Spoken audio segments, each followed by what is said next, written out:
Students,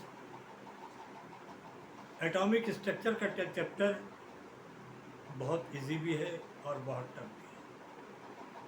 tough इस मामले में कि बड़ा चैप्टर है, क्या अच्छी खासी कैलकुलेशंस हैं, बहुत से साइंटिस्टों के नाम दिए हैं, बहुत से फार्मूले हैं, बहुत सी वैल्यूज़ को आपको याद करना पड़ेगा। मैं आपको एक चीज़ बता दूं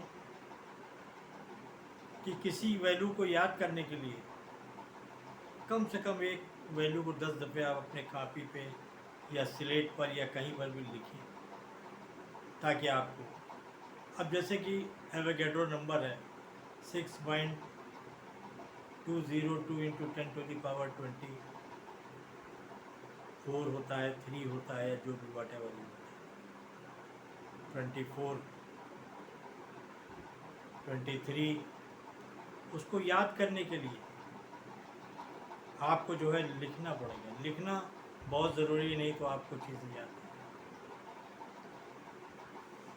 तो और इस चैप्टर में इलेक्ट्रॉन का जिक्र है, और इलेक्ट्रॉन सर्कुलर मोशन में सर्कुलर पाथ में ही घूमता है। ये सारे ही साइंटिस्ट बताते चले रहे हैं। जब कोई चीज़ स्ट्रेट लाइन में चलती है, जब कोई चीज़ चलती तो उसकी मास होता है, उसका velocity. Mass into velocity is equal to momentum होता है। क्या होता है? मोमेंटम। अब बात आती है momentum and angular momentum. Angular momentum का मतलब जब कोई चीज़ सर्कुलर पाथ में घूम रही होती है, जैसे ये इलेक्ट्रॉन है, सर्कुलर पाथ में घूम रहा है, सर्कुलर पाथ में घूम रहा है।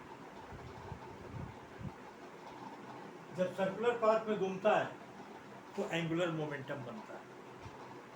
जब कोई चीज़ ऑब्जेक्ट या सर्कुलर पाथ के चक्कर लगाता है तो उसे एंगुलर मोमेंटम कहते हैं, और इसे एल से डिनोट करते हैं। इससे काय से डिनोट करते हैं?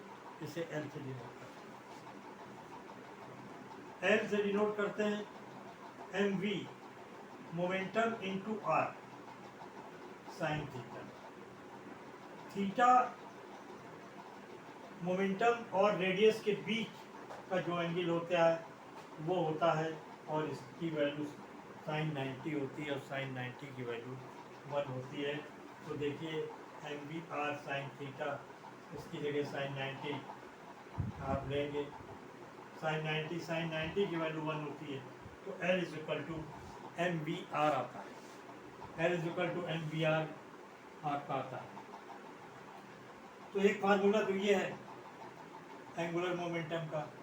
एक एंगुलर मोमेंटम का फार्मूला ये है, L is equal to N Planck constant by 2 पाई।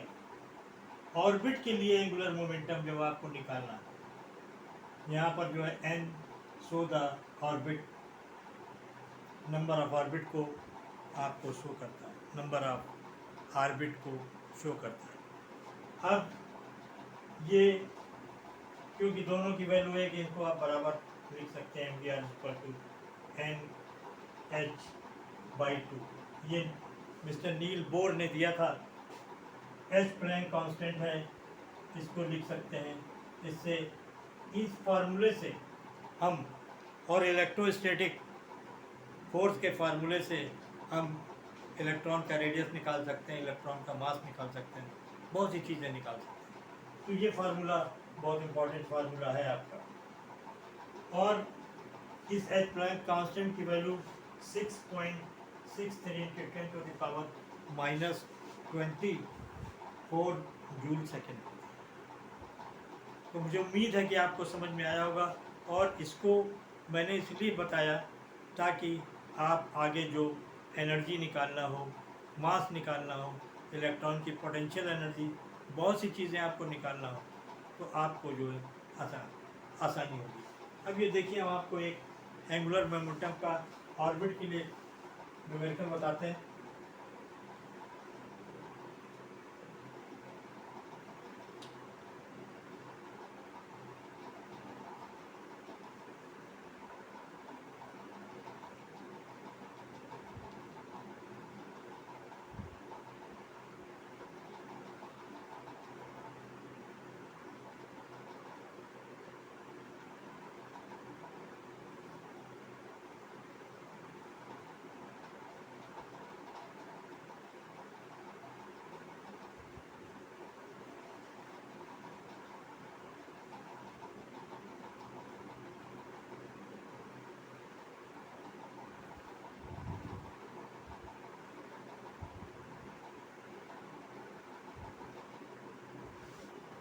देखिए एक क्वेश्चन है, find angular momentum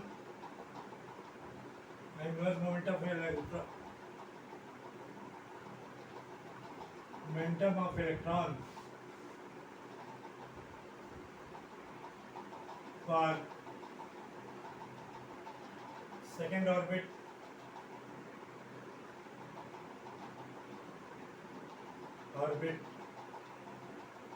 and third orbit. And अब देखिए एंगुलर मोमेंटम के आपको जो है दो फार्मूले आपने देखे हैं। एक फार्मूला mvr है इज इक्वल टू एम, एक फार्मूला ये है। इस फार्मूले से इलेक्ट्रॉन की एंगुलर मोमेंटम जो है ऑर्बिट के लिए आप नहीं निकाल सकते, ऑर्बिट के लिए नहीं। तो इसके लिए आपके पास जो दूसरा फार्मूला है L2h2π, sorry n number of orbits, n number of orbits. Second orbit के लिए आपने निकालना है, तो यहाँ पर आप 2 रख दीजिए, h'2π। अब इसके लिए सेकेंड के लिए आपको ऑर्बिट के लिए वैल्यू ये 2 आपका कट जाएगा, h π इसकी वैल्यू 6.6 10⁻34 जूल सेकेंड होती है, जूल सेकेंड। और यहाँ पर पाई की वैल्यू 31.4। अब इससे आपको जो है सेकेंड ऑर्बिट के लिए एंगुलर मोमेंटम, आपको इसको कैलकुलेट करेंगे तो साइकिल एंगुलर मोमेंटम निकल आएगा। इसी तरीके से आपको तीसरे में निकालना है, तो इसमें तीसरे ऑर्बिट के लिए तो h'2π, यहाँ पर आप n की वैल्यू 3 रख दें और ये 2π और 3 इंटू 2 6.6 3 इंटू 10⁻34 अपॉन,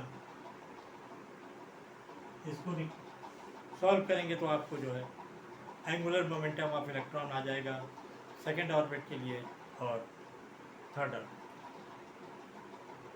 इसलिए मैंने फ़र्क बताया कि इस फार्मूले से आप एंगुलर मोमेंटम नहीं निकाल सकते। यहाँ पर ऑर्बिट के लिए कोई जगह नहीं है, ऑर्बिट के लिए कोई, इसीलिए इसमें जो है क्या बोलते हैं, आगे के लिए आपको मैंने बताया कि आपको mvr और mh2π का फार्मूला यूज़ करना पड़ेगा। उसके लिए वेलोसिटी के लिए, मास के लिए, रेडियस के लिए, इसके लिए एनर्जी के लिए आपको इस फार्मूले का यूज़ करना। उम्मीद है कि आपको समझ में आया। Okay, thank you.